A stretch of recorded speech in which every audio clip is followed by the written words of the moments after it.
Hi guys, another episode of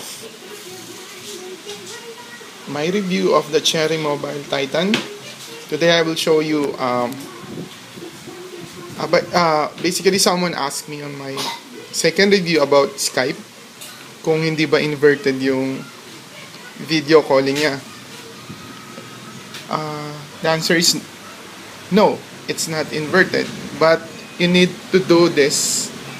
Basically, parang tip din na rin siya for Titan user.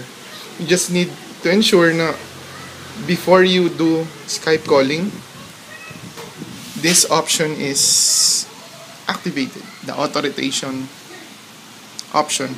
So, ang phone kasi o yung front camera nyo is nagde-depend dun sa orientation ng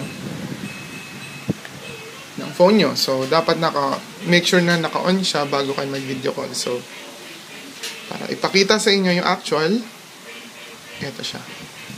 I'll try to do a video call sa laptop ko. Kasi ginagamit ko yung iPad ko kaya sa laptop. So, here. Tatawagan ko siya.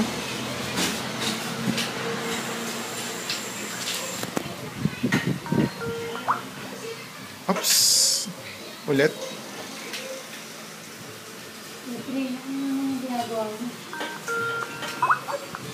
Sagutin ko lang Answer with video. So, nakikita nyo?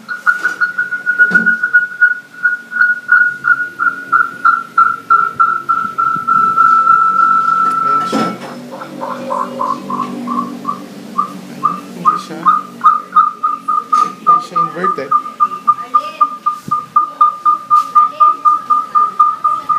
So, ayos naman siya. So, ayan.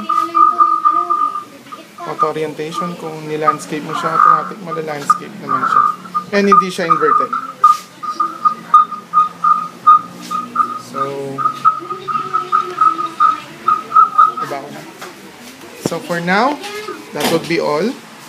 Pakita ko lang sa inyo na okay yung Cherry Mobile Titan pagdating sa mga video calls like Skype, Yahoo Messenger, and other video calling